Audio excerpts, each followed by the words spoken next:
Early 2000s to mid 2010s were quite an old-fashioned time now to today's standards.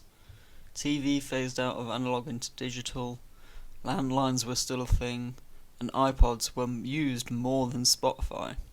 But one phenomenon from this time was not only the visual design trend, but influenced everything visual, from graphics to architecture, and we all know its name.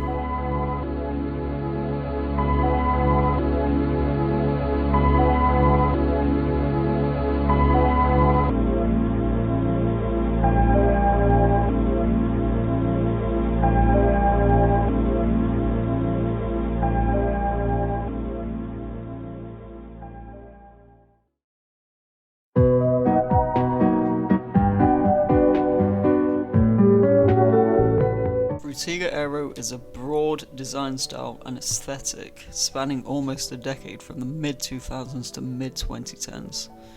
Its key motifs are glossy textures, humanism, nature, bubbles, glass and auroras, which are heavily associated with this style. Frutiger Aero is also the successor to Y2K Futurism, which has a similar look. Y2K Futurism was a prominent aesthetic from 1997 to the early millennium.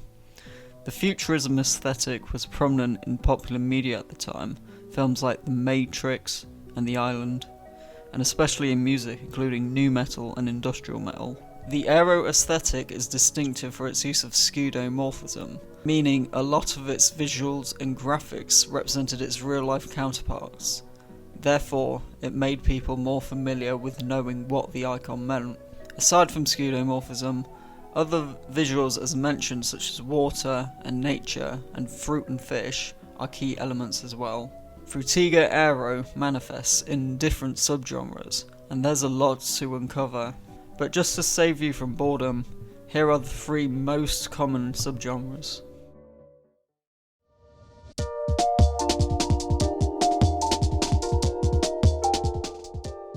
Frutiger Eco.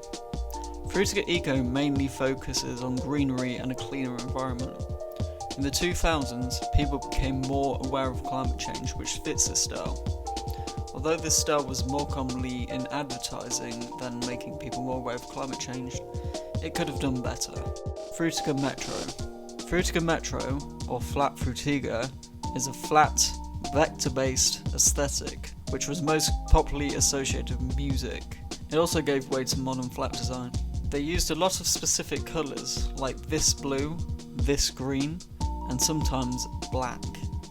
A lot of its elements included strange bubbles, subwoofers, instruments, DJs, and silhouettes of people, hence why I said it was often associated with music. Helvetica Aqua Aero. Commonly known as Frutiger Aqua, this subgenre mainly focuses on sea life and aquatics. This style is heavily associated with aquariums, aquatic stores, or bathroom toiletry products. In a nutshell, these are the most common forms of the Frutiger Aero aesthetic. All subgenres are equally similar in a way with their imagery and graphic use. An aesthetic isn't just about visuals. What else fits the vibe?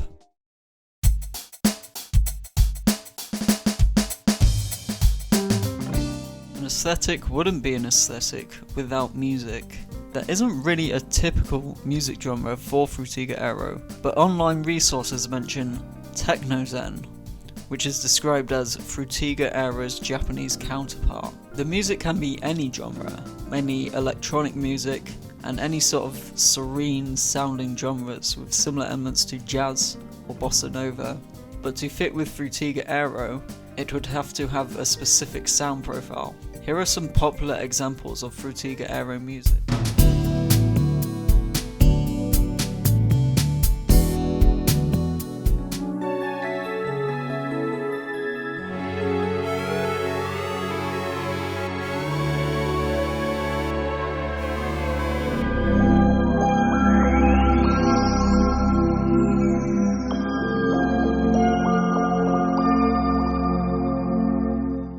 You may be aware these are commonly used on TikTok, but some works from people like Aphex Twin with their ambient sound profile can perfectly fit with the Frutiger Aero aesthetic.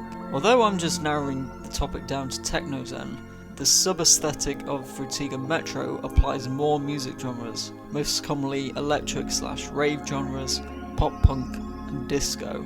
But personally, for Frutiger Aero, something like lo-fi indie rock like Duster or Alex G would fit the aesthetic if you find the right songs.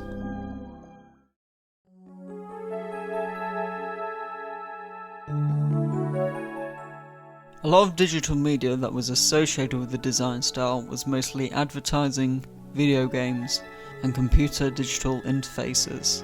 Nintendo Wii, Wii U, and DS games are an easy example for video games, because every classic Nintendo game has had that style during the late 2000s and early 2010s.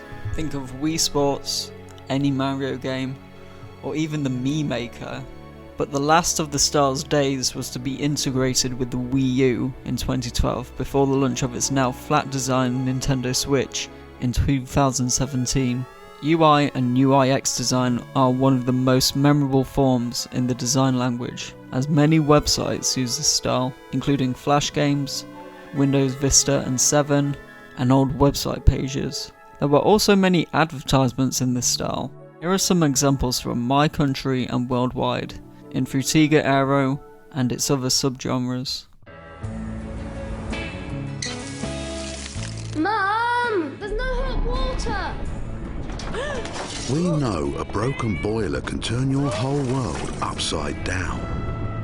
That's why, if you call before 1 PM, we're committed to coming out to you the same day to start fixing it. That was quick. Look after your world with home care from British Gas.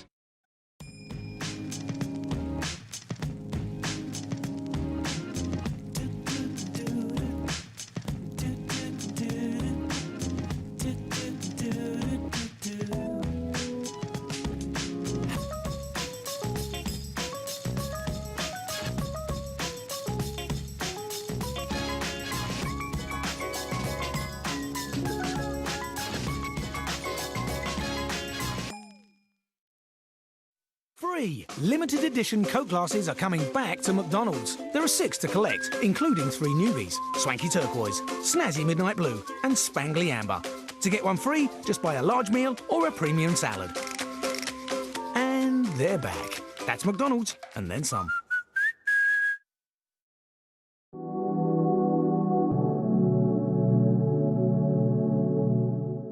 For most of the topic, I've been talking about the digital influences of Frutiger Aero, but what about real life? I want to specifically focus on interior and product design.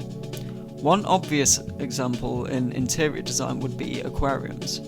If you go to aquariums like the Sea Life attractions or the Deep in Hull, it gives off that sense specifically of a dark lit Frutiger aqua. On a personal level, another example would be your average changing room, whether it's at a water park or go into your local leisure centre. The interior style just gives off that sense of Frutiger Aero or Dorfic, or just leisure centres in general. I give a mention to Doncaster Dome and their amazing swimming complex.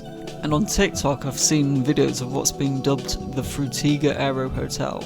The real name of the hotel is called Park Inn in Amsterdam, but there are other Frutiger Aero style hotels worldwide. In product design, the more commonly known products in the Frutiger Aero language would be gaming consoles like the Nintendo Wii, the Palmolive Aquarium soap products, the iDog, and the Apple iPod models. These product design styles are all nostalgic for me, and some of the Frutiger-esque elements may still exist in some of those ongoing products.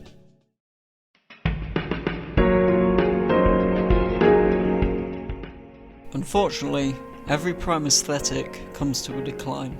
We've become more familiar with our mobile interfaces, and graphic styles come and go, yet the older generations still get confused. The reason why we had to change to flat is due to its simplicity and computer programming. Simpler vector-based logos are easier to store in the device system than more pictorial, which can take a lot of computer programming data. And whether if it looks like a 1960s abstract art piece or not, that design is the new aesthetic now. It can be more versatile regarding visual needs, scaling, and colour. Things had to change for a reason, things start to get boring, and we try something new, and therefore it's stuck with us forever. In conclusion, being a late 2000s and 2010s kid, my memory of the aesthetic is quite minimal. It's very different in England than what I hear about overseas. I've only remembered it graphically and realistically through computer operating systems and product design. I grew up during the near end of its peak to its decline. Though, I'm grateful that I experienced enough of it. Therefore, we end at the backside of today.